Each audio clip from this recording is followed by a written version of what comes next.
This is the Marriage Podcast, and I'm your host, Alexandra Stockwell. I'm a physician turned relationship and intimacy expert, and I specialize in showing couples how to have incredible, passionate relationships. I myself have been married for 25 years. My husband and I have 4 children and full professional lives, and we've created an amazing relationship. If you want to deepen your understanding of your own relationship and learn to access new heights of emotional, sensual, and erotic intimacy, you're in the right place because I will show you how.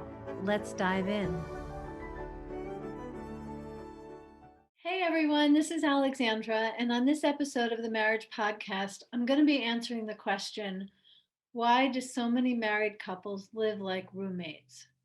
Before we start this actually very important question, I want to be really clear that there are many couples who do not live like roommates. I spoke recently with a woman who shared that she and her husband have sex or make love. Whether or not they have intercourse is not the point, but they are sexual and erotic together every single morning. I know other couples who, as soon as they see one another, sparks are flying. This is not just some Disney fairy tale. There are many real life couples who have incredible erotic chemistry 5, 10, 15, 20 years into the marriage for sure. And it is also true that we have a kind of an epidemic of couples who are living together like roommates. Maybe they have sex occasionally, but more or less they are life companions. They get along well. They may even describe one another as best friends. And things are erotically pretty flat. Now, there certainly are some couples who are fine with that. In fact, I have a cousin who let me know that her husband was her best roommate ever. And so when they went ahead and got married, he's still her best roommate ever. They have 3 children, but it's being roommates together that really brings them happiness. And there are many couples who yearn for more connection, who yearn for more intimacy, more erotic playfulness, more sensuality, more spark, more yearning, more sexy nourishment. And so I'm really speaking about that phenomenon, the couple where people do want the intimacy and they don't have it, with deep respect for those who don't have it and don't want it, and a lot of celebration and honoring of those who want it and have it. I really feel for the couples who want more intimacy and don't have it. My husband and I, in our 25-year marriage, we definitely had a phase like that. In fact, when we first got together, both of us were in medical school and then residence. That's code for telling you that we were working 70, 80, 90, 100 hours a week. We also had 2 young children. Once our training was over, we had more children. And the point is that we didn't have time. We didn't have the mental bandwidth. We didn't have enough spaciousness to relax and enjoy sensuality together. And sure, we had sex, we had children, but it wasn't that this was a really big area of our marriage. However, both my husband and I, without discussing it, assumed that once we had more time and we weren't caring for young children and we weren't working such crazy long hours, that once we had more time for ourselves and one another, this part of our marriage would naturally blossom because that's what happens when couples love one another. But it's not what naturally just happens without attention when couples love one another. And although we loved one another very much, once we had the time, it didn't naturally happen. And I remember it took me weeks. It could have been months. I don't know for sure, but it felt like a really long time to have the courage to actually bring this topic up. And I feel like it was a good year or 2 of internally feeling lonely, wondering if I was no longer attractive to my husband. I am an extremely heterosexual woman, but I had a phase of wondering if maybe I'm a lesbian, like we loved one another, we admired one another, everything was going for us. I just felt so confused why the area of sexuality was so challenging because I had had a lot of very fun sexual experiences in my life.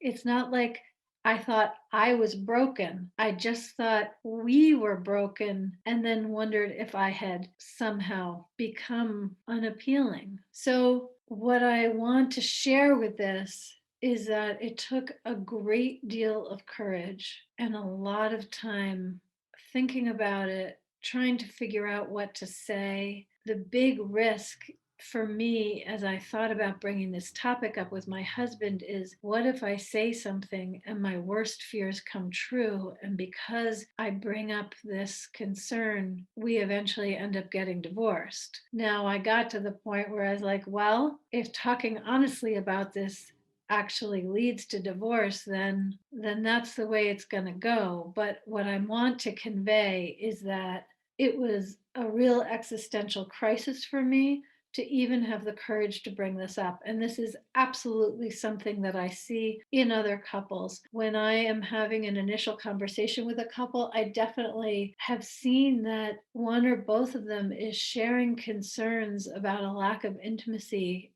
that they've never shared with one another. Because the truth is, for many people, it is easier to have sex than to talk about it. Although, in the case of the couples I'm describing now, they're not having sex and they're also not talking about it. Anyway, I remember very clearly when I finally found the courage and told my husband that I wanted to be experiencing more in this arena. That was about as much as I said because I was very nervous about having that conversation.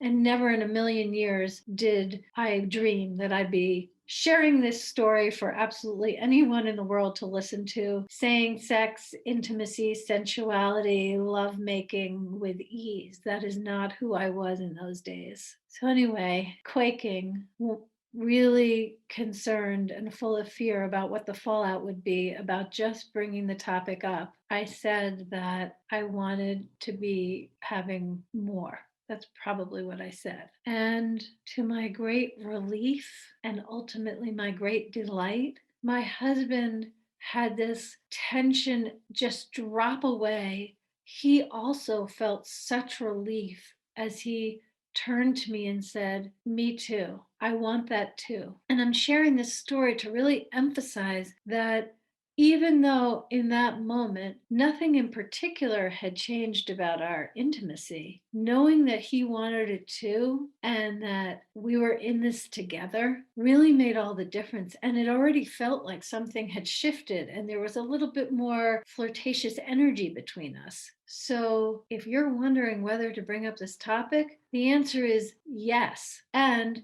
now that I am an extremely experienced mentor for couples, I have some suggestions for how you do that, which I will come back to after sharing a bunch of other things.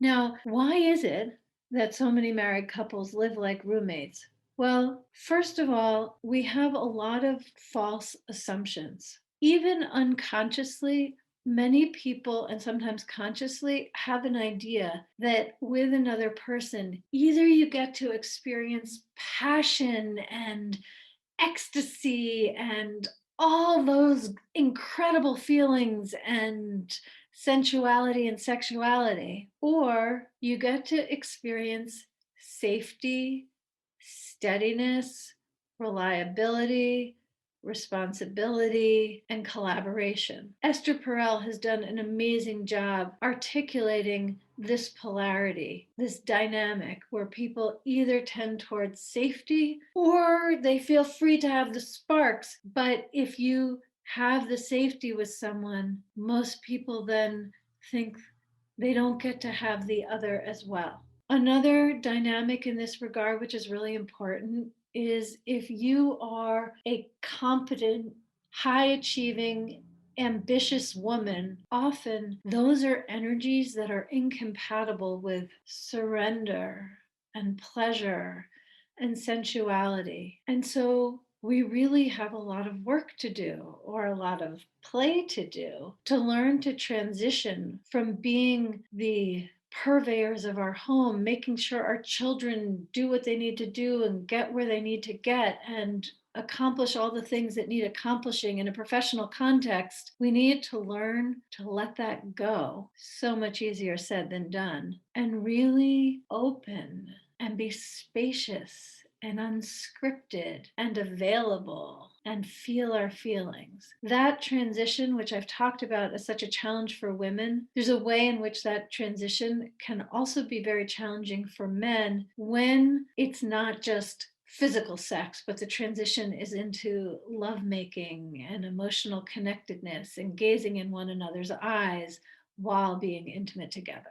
The third and probably most common misconception about why this phenomenon occurs, that married couples live like roommates, is because of familiarity and ultimately boredom. You may not be bored by your spouse, but you get bored by what your body and your partner's body do. It seems like the same old, and that is the opposite of what we want to be experiencing in our passionate moments. So I'm guessing that any given person who is living like a roommate with a spouse has some unique combination of each of these three misconceptions being at play. Namely, either you feel safe or you feel passionate. Either you're a responsible, competent parent and business person if you have a business, or you get to be alive and spontaneous and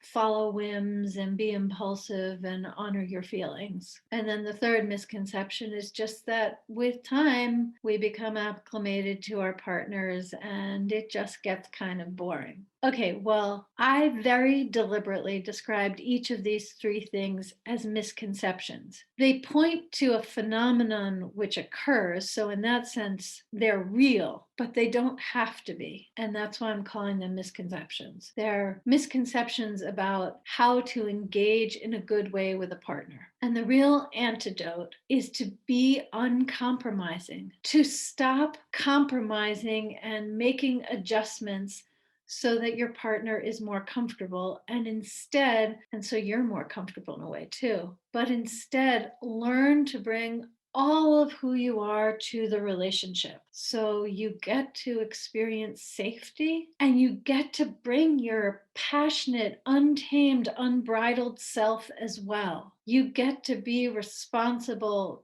competent, good in your work and in your parenting. And you also get to express your aliveness, your spontaneity, your delight, your unpredictability, your provocateur. With both of those, it's fundamentally a matter of giving yourself permission and experimenting. Go ahead and do something that's a little bit outrageous. And as long as it doesn't hurt anybody, in fact, nobody even needs to know. You can be outrageous on your own. When you're alone in your bedroom, put on some sultry music and do a striptease or read a book that evokes other kinds of sensations in you. Like you get to do this in private and it will already shift things and give you courage to be this way with your partner as well. Now, the third thing, when it comes to boredom and familiarity, that really is the problem with settling and taking your attention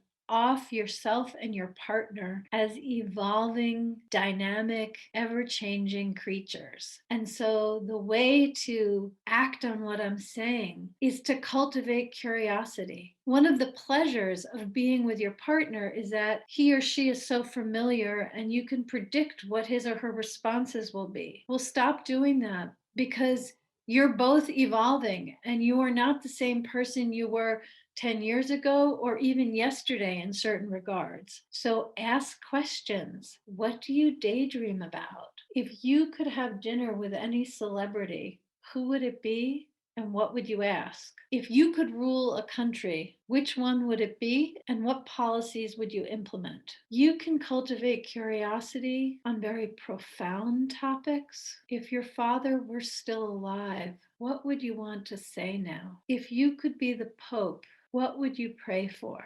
Okay, these are my examples off the cuff of deep questions. You can also ask playful questions. If you were a color, which color would you be? You can ask information gathering questions. You can ask any kind of question. The key thing is not to be an interrogator. Instead, just ask and let your partner respond. And the other key thing is whatever they say, receive it. Receive it because this is not a place where your partner needs to get it right or you judge them. This is a place where your partner gets to reveal whatever is inside them and share aspects of him or herself that you haven't met before. So, really, the only rule is that when you ask a question, you're genuinely curious in what the answer is. And if your partner doesn't ask you questions in return, then go ahead and reveal what you would reveal if you were being asked. And if you and your partner are not in the habit of actually asking one another questions, and so you ask a question and don't get much of a response, don't worry about it. Just ask again another day, because